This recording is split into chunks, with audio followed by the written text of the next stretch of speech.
So, Secretary of State Blinken, dear Tony, a very warm welcome. I'm very glad to have you again here in Berlaymont.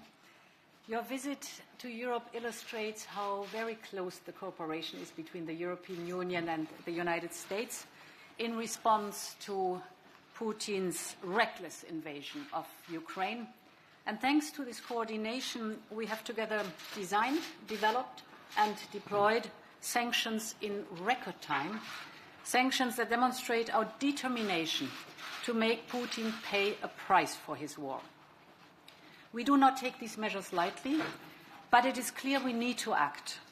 And with these measures, the central bank cannot use a significant share of its reserves to defend the ruble, now in free fall. The central bank has had to raise interest rates by 20%, stoking inflation. Significant commercial banks are cut off from global markets and from SWIFT, curtailing their ability to finance the economy. The stock exchange in Moscow remains closed since the beginning of this week. One after another, Western companies announced their own measures, stopping production, investment and sales. The European Union and the US cooperation is at the core of this effective response, and it has pulled together an ever-growing number of countries that apply identical or similar sanctions. Our G7 partners, UK, Canada and Japan, but also countries like Norway, Switzerland, South Korea, Australia. By now, over 40 countries, partially or completely aligned with our sanctions. And this is testimony to the determination of the global community to reject this invasion. One only needs to see the result of this week's United Nations General Assembly. 141 countries, an overwhelming majority, supported the resolution condemning Russia for its brutal invasion. Only 4 countries out of 193 stood by Russia. It was Belarus, North Korea, Syria and Eritrea. President Putin is increasingly isolated in the world community, but in the face of the world's protests, Putin's army carries on. Bombings and missile attacks on civilian targets are intensifying. Rest assured, the European Union and the United States will continue to stand by Ukraine and its courageous people and its steadfast leadership. The scale of the humanitarian catastrophe there in Ukraine that is unfolding really worries us. Europe is seeing destruction and displacement on a scale not seen since the darkest days of the last century. The European Union, as Ukraine's neighbour, is sparing no effort. We're providing 500 million euros of humanitarian aid immediately, and more will come. We're working fast to establish civil protection hubs in Poland, in Slovakia and in Romania. And we are also doing everything we can with international organizations and NGOs to set up humanitarian corridors that stretch inside Ukraine. Desperately needed humanitarian aid must be able to reach all parts of Ukraine, and civilians must be allowed to escape cities under siege. Finally, the European Union has triggered, for the first time ever, the so-called Temporary Protection Directive. What is it? It effectively opens up residency rights for most refugees to live and work in the European Union, to have access to health services or, for example, schools, for at least a year. We know that this conflict is far from over. And to be very clear, we are ready to take further severe measures if Putin does not stop and reverse the war he has unleashed. We're determined, we're united, and it's a pleasure to have you here, dear Tony. Madam President, Ursula, thank you. A short while ago, we were meeting with the EU's Foreign Affairs Council, and before that, at NATO, and I'll have more to say about that later. But with us was, by video, was Dmytro Kuleba, the Ukrainian Foreign Minister. And in the course of speaking to us, he showed us some photographs, one of which I think has also been in the media, shows a father grieving over his dead child.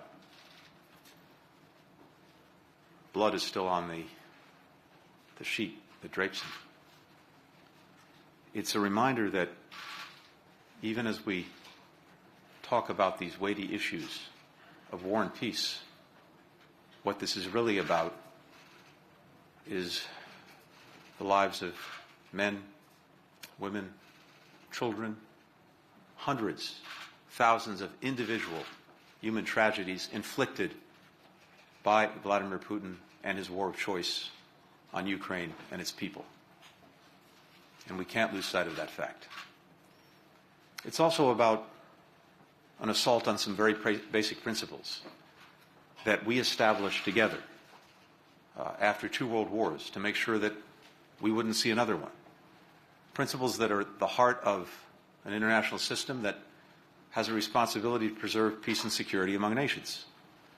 Principles like the notion that one country can't simply commit acts of aggression on another, changing its borders by force, that one country can't dictate to another its choices, its decisions, its policies, with whom it will associate. Principles like one country can't exert a sphere of influence to subjugate its neighbors to its will.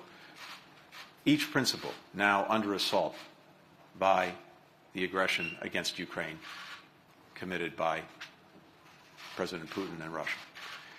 If we allow those principles to be violated with impunity, then we're opening a Pandora's box in every corner of the world for this to happen again and again and again, and the peace and security with all of the deficiencies that we've known over the last 80 years. But nonetheless, peace and security that we've been able to establish, that will be gone.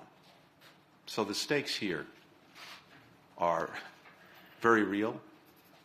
They're about real lives, real people, real human beings, and they are about large principles that we have to defend. And we are. And we are in no small measure because of the extraordinary work that we've been able to do together, the United States and the European Union. When President Biden took office, one of the first trips he asked me to make was here, to see you, to see the leaders of the European Union, because President Biden was convinced that this partnership between us was really a partnership of first choice, that looking at all of the problems that our citizens face in their daily lives, we would be so much more effective in dealing with those problems, those challenges, and those opportunities together, not alone, not individually. And over the course of this year, in this effort that we've taken together to revitalize, to re-energize the partnership between the United States and the European Union, we have done some remarkable things in so many different areas, from climate to COVID to emerging technologies. But now we're being tested in a moment of crisis. And I think that precisely because we have invested together in this partnership, we're responding and we're meeting the test.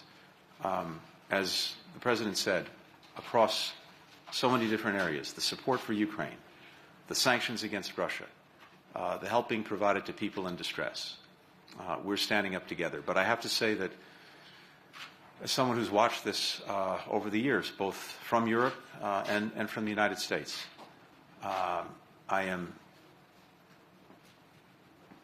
it's hard to find the right word for it, but let me simply say it's been almost overwhelming to see how quickly, how effectively the European Union has come together and acted in the face of this aggression. Things that none of us thought were possible weeks ago now are reality, because this union is strong, it's united, and it's acting. And we're grateful to have this partnership because it is making a difference. I think we know something else, and the President alluded to it. Unfortunately, tragically, horrifically, this may not be over soon. And so these efforts that we're making together, we have to sustain them. We have to build upon them. We have to get to the point, together and with, as the President said, so many other countries around the world who are united in their abhorrence of what President Putin has unleashed. We have to sustain this until it stops, until the war is over, the Russian forces leave, the Ukrainian people regain their independence, their sovereignty, their territorial integrity. We're committed to doing that. Thank you. Thank you very much. Thank you.